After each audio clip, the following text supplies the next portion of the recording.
Hello, I'm Deanne, and welcome to Power English for Foreign Execs. And today we're going to talk about, and because it is such a highly relevant issue, to talk about types of American voters.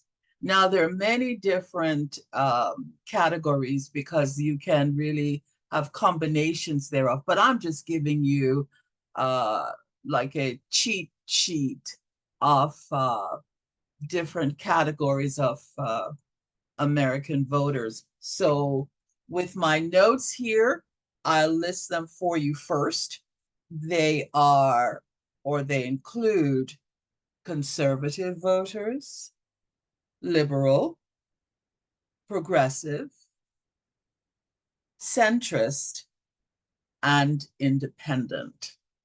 So, as you may know, in the United States, there are two dominant political parties. They are the Republican and the Democratic. Republican and Democratic. And each of them within their parties can have different categories of voters. And those usually are very steady categories, but within those parties can be splinter groups of new types of voters depending on their political leanings. So, um, I'm talking now about voters who are seen as registered voters in the United States, and then there's one separate one. Anyway, conservative. Conservatives are known as they're conservatives and then they're ultra. Okay, let me not get into splinter groups.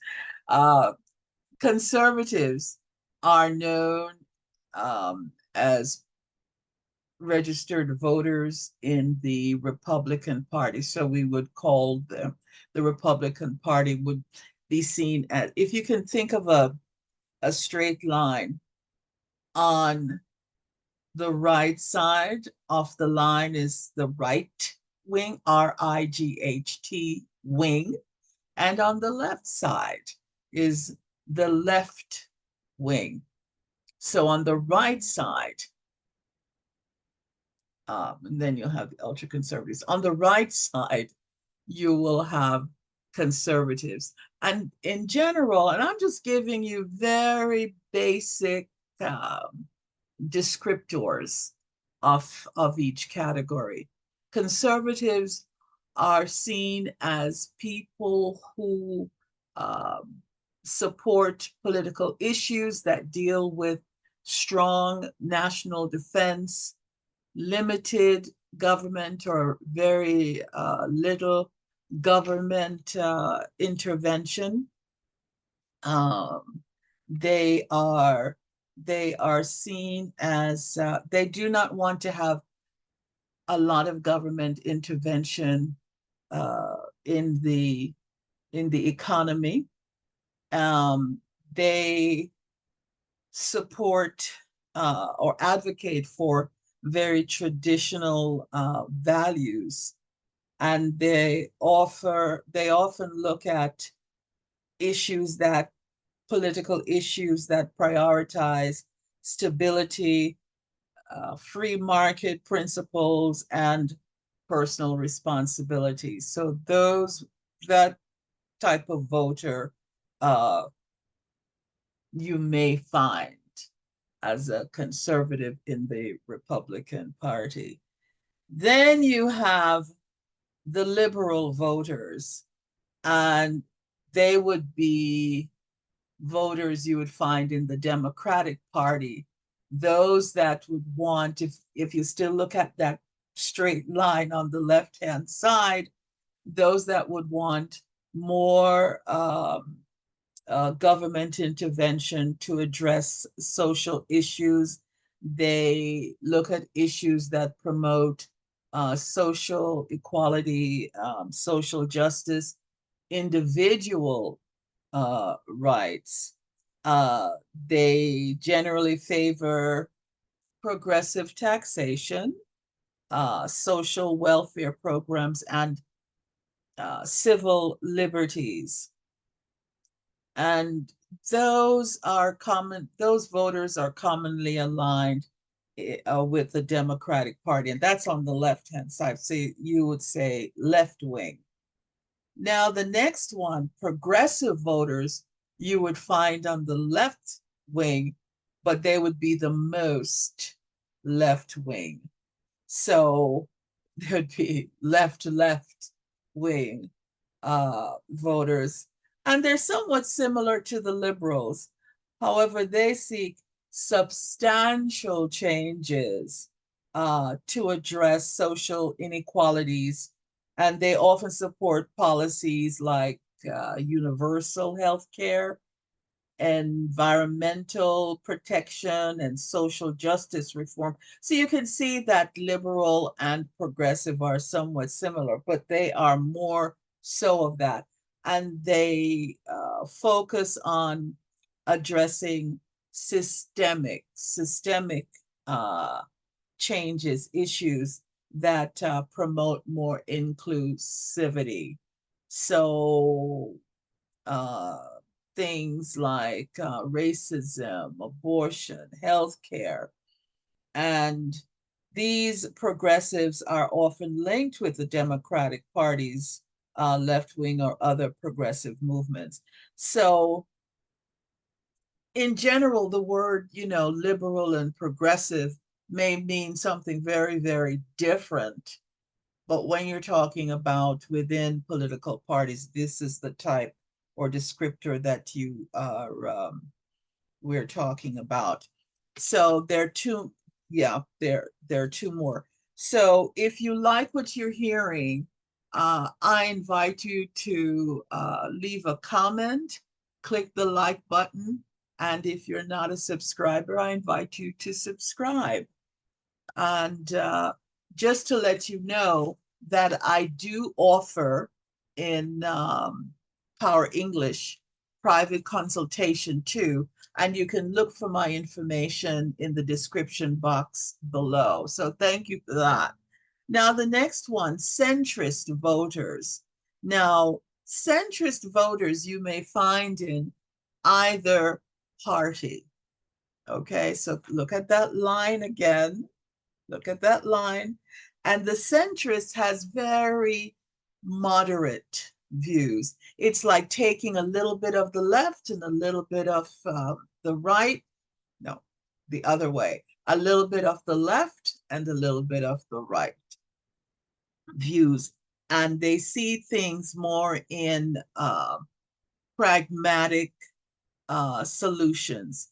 So centrists can be found across varying political parties, but generally prefer moderate and incremental changes. So they're not interested in changes, in overnight changes, the moment that the politician is elected.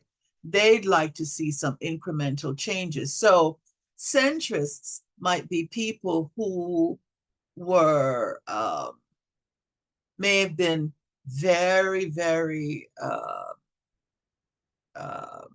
conservative in their views before, or maybe very progressive in their views before, but they have taken a little bit from each of the parties to determine what their type of voting will be, even though they may still be registered as Republican or Democrat. And the final one is the independent voter. That is the one where political candidates are always trying to work harder to attract, because even though they are registered voters, they have not registered either Republican nor Democrat.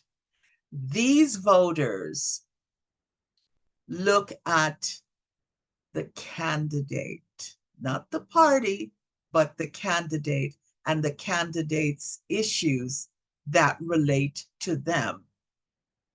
But those candidates will change over time. So, by the way, I'm talking about, and I should have said this earlier, I'm talking about candidates from your local elections all the way up to presidential elections. So if you're voting for, President of the United States down to your local state senator or assembly person, um, these independents will choose candidates depending on the issues and on the candidate himself or herself that will affect the independent voters' lives. Now, the independent voter might sometimes vote for a Republican or a Democrat, depending on the issues. So they will, as I say, they will vacillate after thinking through and hearing and listening to what the candidates' positions are. So maybe at the last election, they may have voted Republican, and now with this election, they're voting Democrat.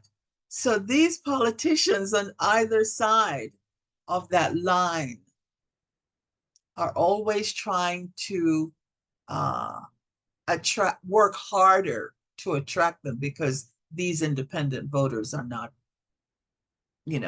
totally on their side. So at one time they may, at one time they may not. And if those independent voters, it's a large group, if it's a large group of them in one particular state, you will, especially if it's a national election, you will see presidential candidates visiting those states more often. Or if someone is a candidate for the governorship, and that state for the governorship, they will find counties or cities that have a lot of independents. You will see those political candidates visiting those particular towns, counties, or states more frequently than they are with the states that have a majority of voters in the candidate's political party. So that's it. I hope that this has been helpful to you. It's always fun for me to talk about these issues, especially when the moment of the political climate is so exciting. Um, and people just need to be informed. And I hope wherever you are, that you will have the opportunity uh, to do that democratic, a small d for democratic. I hope that you will have the opportunity in your country um, to do that most democratic thing, and that is to vote. Thank you so much for watching, and I'll see you next time. Take care now. Bye-bye.